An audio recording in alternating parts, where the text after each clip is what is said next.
So we'll go ahead and kick off the webinar, the peer call today with Philip and Bianca from the Trust for Public Lands. My name is Michelle Maidley. I'm a research associate in the Planning and Community Health Center at APA. And just a little housekeeping, the call will be recorded and posted on the archived events page on the Plan4Health website. So for Plan4Health grantees who are unable to make the call today, this will be accessible to them. And for those of you on the call, feel free to ask questions over the phone line or use the chat box. Today's call is a space for planners and public health professionals to talk with each other, share ideas, questions, and strategies. And we're really excited to have Bianca Shulaker from the Trust for Public Lands and Philip Vital, the Senior Program Manager at the Trust for Public Lands, to talk about a six-part evaluation study. So I'll start with Bianca's biography just to give everyone on the line a sense of who's presenting.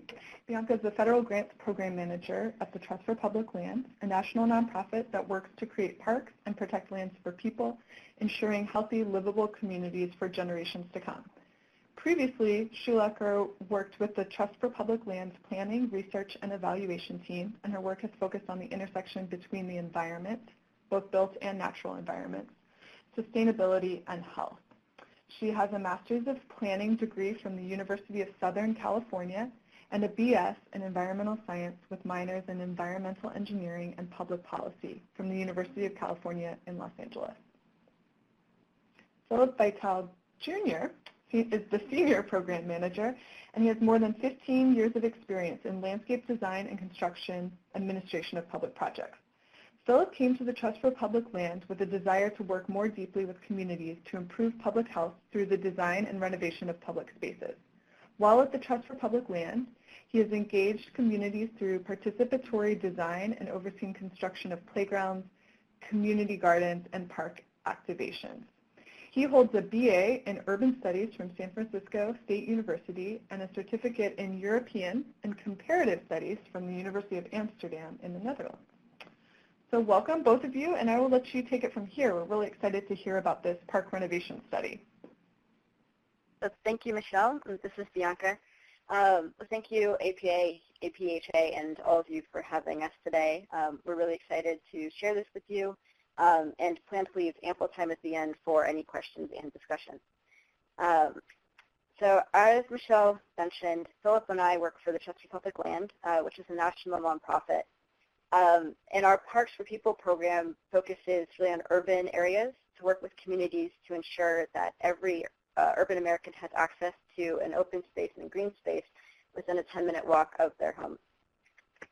And we really do this because all the benefits that parks enable communities to have, these range from community benefits to economic benefits, environmental, beauty, health, fitness, the rest of it. And today we're really going to focus on the way that our parks and the way that we design our parks to very intentionally bring communities and local residents health benefits. So I realize that I'm probably preaching to the choir here, but parks and health are very closely related, as parks can enable physical, mental, community health impacts. And they're listed here. I'm not going to go through these in great detail, but we definitely try and consider all of these in the design and programming of our spaces. So that being said, there's many different ways that parks impact health. And the considerations, design considerations, facilities, and all the rest of it that vary from park to park lead to different outcomes. And these considerations include things like access, size, facilities and amenities, proximity to different destinations, and how they connect to the greater context within the community. And we really, this part of the study that I'm going to talk about a little bit at first today, one of the main questions we considered was thinking about parks as a preventative health intervention. How do we really design them intentionally to maximize the benefits to health? And I should note that I'm going to talk a little bit about our six-park San Francisco study, and then Philip, who is one of our awesome parks implementers, is going to talk through a couple of more recent renovation examples as well. So it's a really brief overview, and this is highly simplified because each park is a little bit different, but there is a general park process that we go through. It really begins with planning and visioning, and as a planner, that is a really important key part to me, probably to many of you on the phone. And that involves planning how the park interacts with the rest of the city, as well as the specific, the actual park planning itself. And as part of that park planning, the site planning, we use a lot of data at the Chester Public Lands.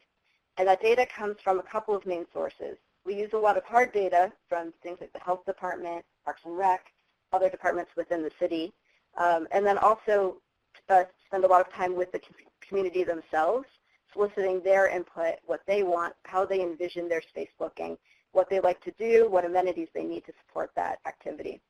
And then all of that is combined into a site design plan, which is then constructed. We manage construction. And then once the park is open, more and more we're starting to help friends of groups and the city program those spaces.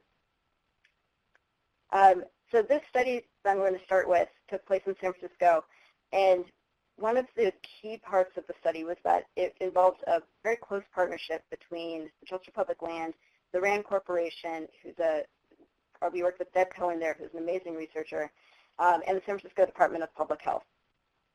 And each of these partners had a different role in the project. The RAND Corporation was really instrumental in us being able to evaluate our work and interpret the findings. And the San Francisco Department of Public Health was really instrumental in helping us figure out what are the metrics we need to be measuring, what is the data we can incorporate into the design of these parks or should be considering to actually enable the health benefits we were hoping to achieve. So that being said, we ended up looking at 6 parks, and we did 3 rounds of study. We looked at these in 2009 before any of them were renovated, in 2012 when about 3 of them were renovated and a couple were in the middle of renovations, and then again last summer when there were 5 parks that were renovated and 1 that served as a control park. And as part of the study, we had 2 different types of methods that we used. The first were direct observations. We used SOPark for this, which is a validated and standardized measure that allows us to count park users and also observe where they are in the park and the level of physical activity that they are displaying or participating in. And then we also surveyed park users and local residents.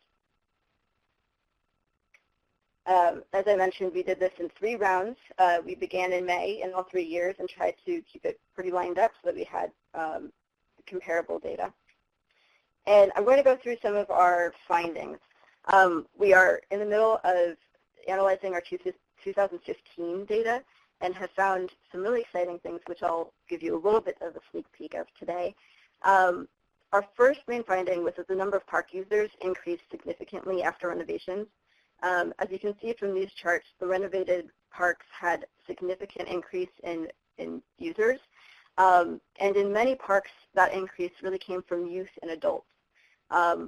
Initially, in some of the parks, we did see an increase in teens and seniors as well, but that was pretty dependent on the type of facilities that were constructed in those parks. For instance, one of our parks had a skate park that was installed, and that one saw an increase in teens, whereas some of the others that had children's play equipment or fitness equipment, those saw a higher % increase among youth and adults, and actually sometimes decreases in teens. And then we also saw a very significant change in moderate and vigorous activity, which is the type of activity we're really hoping to see increases in, because that is what impacts health, and it's really important for people to be participating in to enable a lot of health benefits. And here you can see the renovated parks had a significant increase. The ones that were not renovated at the time actually saw somewhat of a decrease, which was interesting. I don't know that we have a great explanation for why that is, but we also found that a significant number of people were beginning to exercise in the parks versus other places. So it could be that more people were going there to participate in exercise, as well as going there and being more active. So existing park users were going and being more active while they were there, but it was also bringing new users to the park to actually exercise. And we also had pretty detailed and granular data for different types of equipment. As you can see from this chart here, this is just an example. This is one of our parks in the fitness zone. And different levels of activity we're seeing for different types of equipment. And this was really interesting to us because as we design parks in the future, we'll be able to go back and look at some of this data and say, well, we really want people to be active in this area. This is the type of equipment we'll put here. We also found that putting the fitness in by the play equipment enabled parents to be more active instead of sitting. So in the areas that we had the play equipment surrounded by, for instance, picnic equipment, there was a lot more sedentary activity, whereas when we had an active zone next to something like the play area, we saw an overall increase in activity in the park. So all that to be said, that the types of facilities that we install in these parks was really influential. A couple of findings from the 2015 study that they're not released yet, but we should have a paper and we're happy to share that. We did find that the size of the park, which is thought to be very influential in activity, was actually not as significant as we thought. The smaller parks actually saw a higher percent increase in use, as well as a very significant increase in physical activity, which we thought was interesting. We also found that these changes were sustained over time, but in a couple of parks it began to drop off after a couple of years, which really spoke to us in saying that, well, maybe we need to increase use after a few years after the renovation through programming. And in our next example that Philip's going to go over, it's a great mix of both design considerations and programming. And I'll hand it off to him to discuss that case study in more detail. Great. Thanks, Bianca. Hi, so this is Philip Vitale with the Trust Public Land. So as Bianca mentioned, I'm going to give a case study of a project we completed last year in Marin County. And that park is Rocky Grant Park, and it's in Marin City. And Marin City is an unincorporated part of Marin County just north of San Francisco. And it was established back during World War II as a shipbuilding community. And then there was a large holdover of African-American families who remained there after the shipbuilding industry left. And it became a very depressed community, low economic and many health conditions. You can see on the map here where it's located just north of the Golden Gate Bridge, and just some of the facts, the health facts related to Marin City residents. So families there are living in poverty of nearly 25%. Life expectancy is 78.6 years, while the adjacent community of Ross, the life expectancy of adults is 96 years. Pretty drastic. Obesity levels in adults are very high, as well as with children. So the community has many health factors facing it, or had many health factors facing it. And it actually didn't have any community public space. There's a number of public housing projects with some small playgrounds and slight picnic areas, but for a community of nearly 3,000, there was currently no public open space. There had been a park in this location, but it had been closed down nearly 20 years ago because of unsafe conditions and lack of funding. So the Trust Public Land was able to come in and work with the community through a participatory design process to develop some designs for the park, some concept designs, and apply for some funding. And we received just under $5 million from a state grant. You can see in this image here, the site had been abandoned. It had been all the play elements and any existing trees had been removed. It actually become a staging or a parking site for some construction companies. And this is how it had been for 20 years, which, is another factor influencing the high level of obesity and diabetes and other health factors facing the community. So as we did our participatory design process, we partnered with a number of local community partners. These ranged from some groups right in town who operate a health and wellness center, the Marin City Clinic there. We worked with the Department of Public Health. We worked with the National Park Service and many other groups because everyone was really concerned about the health conditions facing this community and really saw this park renovation or design as an opportunity to address that and make that strong connection between health and parks and health. So similar to what Bianca mentioned earlier, we did a participatory design process, and it was initially to come up with concepts for the park and a vision. And one of the main goals of the community related to this park was to improve health. They'd seen these conditions impacting not only their adult population, but it was already impacting their younger children and young adult population. So we did this process. Really, the community identified this factor of wanting it to be health-focused, along with opportunities to create gathering spaces for their community. They needed spaces for family events and birthday parties and all of those things, which are also part of health. You know, health isn't just what your physical condition is, but it's your community health and your mental health. So focusing on the health pieces of this park, so it's just under an acre, but we really crammed a lot of amenities into this park. And some of the park health elements that we worked on was we created a walking loop within the park, which is really a way to just get people who haven't been out exercising to have a nice, moderate, or low-level opportunity for walking, and to document that walk. You know, they can have mile markers in the pathways to see, you know, how far they're walking and increase that. And the percentage of slope in this is very minimal. It's nothing more than 5%. So it's really an easy way to walk around if you need assistance with a walker or if you're walking with a stroller. We added this adult fitness equipment, similar to what Bianca had mentioned earlier, and this is located adjacent to the children's play area. And I have to say, every time we're there, while the kids are running around all over the playground, there's typically a parent who's on one of these pieces of exercise equipment. We had cushioned synthetic turf, so there's a large lawn in the center, and that's already being used for Zumba classes and a number of other classes, in addition to pick up soccer and various activities with the kids. You know, there's playground equipment, and then we did hydration stations throughout, a couple of them within the park. And these aren't just drinking fountains, but they're opportunities to fill up your water jug and really rehydrate. We also, in working with some of our local partners, we looked at this park as being not just an opportunity to do walking paths within it, but really started to see it as a trailhead for the greater Golden Gate National Recreation Area, which is just, you know, a couple blocks away from here. There's trails that connect you to miles and miles of amazing open space. But in working with this community, we really discovered that the community wasn't using those trails. There was lots of barriers. I mean, it had been several generations since people had really had an opportunity to have physical activity and be outside, nonetheless access those trails. They'd sort of become a little bit hazardous and unused over the years, and so this sparked the Golden Gate National Recreation Department to improve those trails at the same time. So we did the signage through the park that not only talks about the walking loops within the park and what amenities you can see there, but it also started to connect to some walking loops within the community, so you can sort of increase your physical level and activity to maybe walk around the neighborhood, have some more inclines and go further distances, and then really encourage people to start taking these loops out into the Golden Gate National Recreation Area. We heard concerns from the community about fear of predators and what's going to happen with poison ivy or poison oak and all of those things.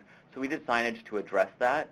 And this sparked a number of activities where there's elements located throughout the community as well as up on these trails that people can do an audio walking tour and hear of interviews from community members about elements within the park, vistas overlooking where the shipyard was, really ways to get the community to go out and explore these different trails and really get them up into the Golden Gate Recreation Area. We did some surveying before the park opened to understand why people, how often they're using parks currently and what some of the barriers were and what their desires were. So this is some of the information we've gathered early on, and you can see that, you know, the surveys were mostly done by younger youth, but also some adults as well. And this is really going to be a baseline so we can come back in a few months once the park has been open for a year and evaluate where things are. But connecting to that health piece, we really worked with the local clinic there with the idea of creating a park prescription program. And I'm not sure how familiar everybody is with this, but this is really where the clinicians are starting to prescribe exercise and activities in parks rather than just prescribing drugs or medications. And we really worked closely with the clinic to identify what types of elements should be built into the park, what they're going to need to provide this, and really start to get the clinic to start thinking about what this process would be. And this collaboration has been, it was great, and it's really taken off since the park opened. The clinic was actually able to hire a health educator, and this person is someone who when a doctor, either their doctor, their mental health professional, or even their dentist starts to see signs of obesity, depression, diabetes, they are able to prescribe this person a park prescription, and they then are flagged to work with the health educator. And this health educator does some intake interviews, identifies how often they're exercising, what some of their barriers are, and then really connects them with programming taking place in the park. And this programming takes place the first and third Saturday of every month. There's a number of other groups offering activities like Soul Chi, which is like a soul-based Tai Chi activity. They have health and wellness clinics in the park. They have walking groups. It's really to connect the patients with using the park. And this has been wonderfully successful. The turnout for this is just great. We don't have the statistics yet, but it's been great to see, and it's really awesome to see the park being used not just by families and children, but people coming out and joining walking groups and other groups. So that's Rocky Graham Park. There'll be some more time for questions later if you guys have any. And we also wanted to we took this idea of park prescriptions and park renovation, and we've begun working with the city of Fresno, which is in the Central Valley of California. And it's surrounded by agriculture, and it has many, I guess, health and environmental issues facing it. And just some statistics here. You know, Fresno, while they are pretty low in what they spend in park per acre, per resident, in fact, they're actually ranking at one of the bottom cities in a national ranking that the Trust Public Land does of cities and park access and park spending. And you can just see some of the issues here. They have high rates of diabetes and asthma and hypertension, and they're facing a lot of problems. And what we've been able to do is using a park score map, which I just mentioned, where we evaluate park access, how many people are within a 10-minute walk of a park, how much is spent on those parks, and the percentage of children in those zones, and sort of identifies these red areas where there's populations that don't have access to parks, or at least within a 10-minute walk. So using this information, using what we've learned from our work in Marin City and other cities, we're really convening groups of health educators and park program providers to start to establish a park prescription program, and looking at how to make that programming easily accessible to the health providers, and really looking at where you can start to improve the park condition by creating more parks and providing additional programming. So this is underway right now. It's really has a lot of momentum behind it, and we're hoping to see many of these red zones change to green on the map, and also just making that stronger connection between parks and health. So there's my part. Do we want to open this up to questions?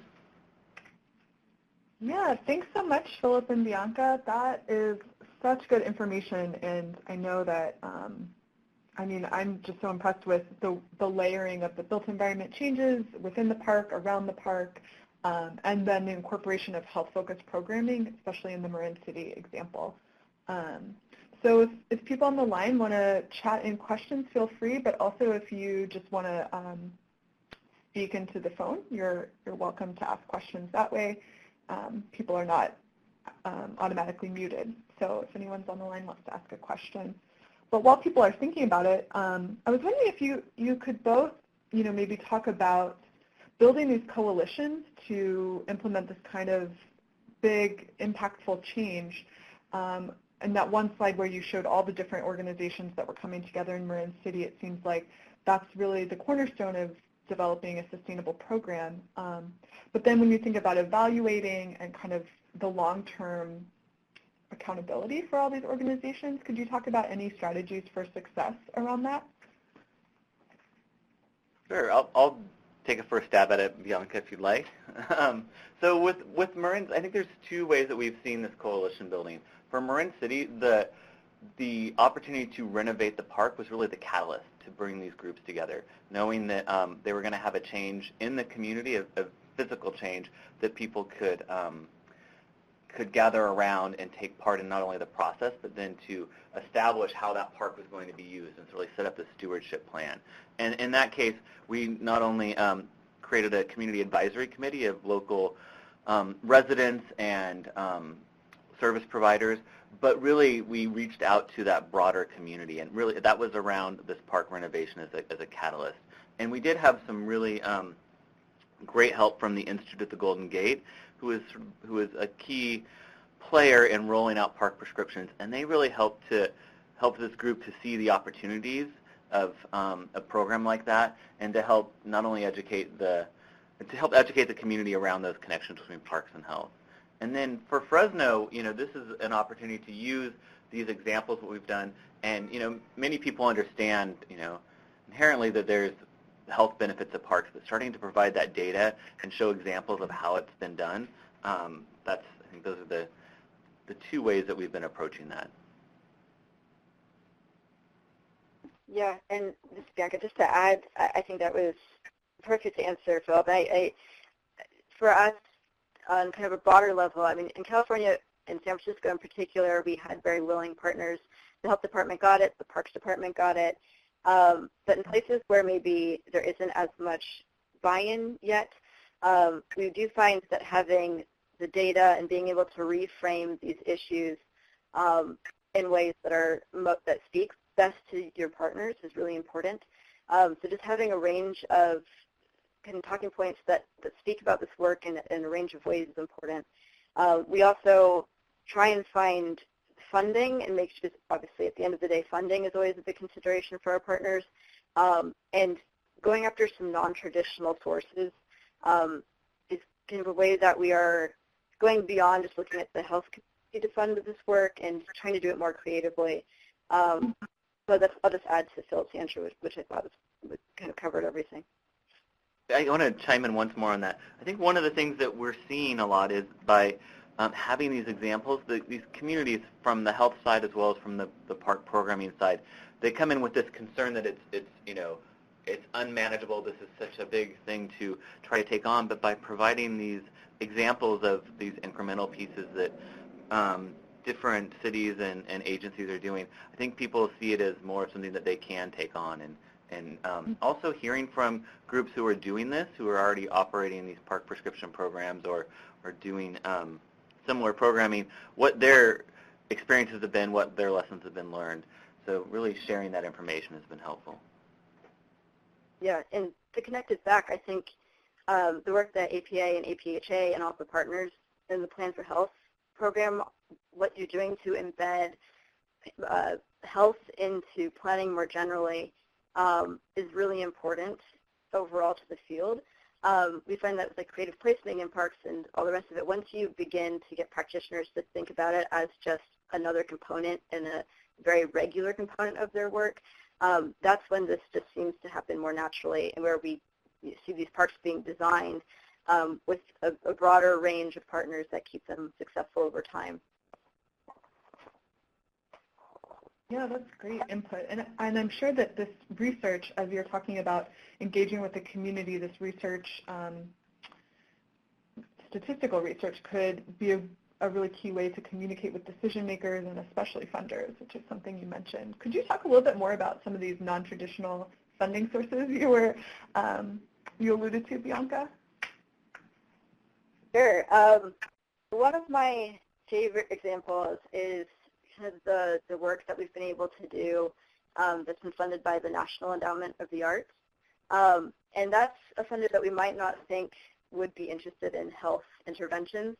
But because a lot of the design that we do is so community-based and health is the main consideration for those communities, we found that even places like NEA, they're interested in funding those plans and those designs. And in particular, if we can find ways to design amenities and facilities that are not only functional but also beautiful and artistic and speak to the identity of the place and really help to create public spaces that are meaningful to people. Health is a big part of that placemaking.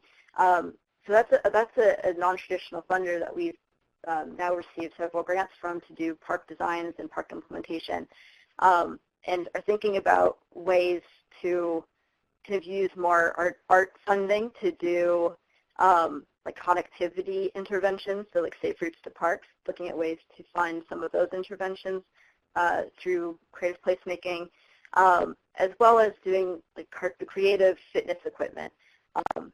And I would also say it's been really interesting to see parks as interventions and to have them funded through kind of a research perspective as intervention studies. So that's another funding stream that I find personally very fascinating. We of course have the transportation funding and some of the other non-parks, but maybe more related funders as well. And as Philip mentioned, I think Rocky Graham was a state grant, but I think that was intended for parks and environmental quality as well. Yes. So looking at funding not only from like the federal or state level, but there's also a lot of local funding, and just making sure that the funding quilt makes sense and is as broad and expansive as you can make it. But I think framing these interventions in different ways is a good way to start to pursue those other non-traditional funding. Great, that's so helpful. And yeah, I think your answer really reflects the multi-sector approach that, that these examples that you shared on the webinar reflect too. The demonstration of coalitions coming together to make these changes is also reflected in the funding sources. So it looks like we're right at about 12:30, so I do want to thank you both for sharing all of this great information, and I'm so glad that we were able to get a sneak peek at some of the more up-to-date results from the 2015 piece of the six-park evaluation study, and then to really dive into the Marin City example and hear about what's happening in Fresno. So thank you so much for your time, and if anyone has any additional questions, I'm sure you can feel free to contact me or Elizabeth with Plan4Health, and we can get the answers from Bianca and Philip. So thank you. Thank you. Have a good day, everybody. Thanks so much.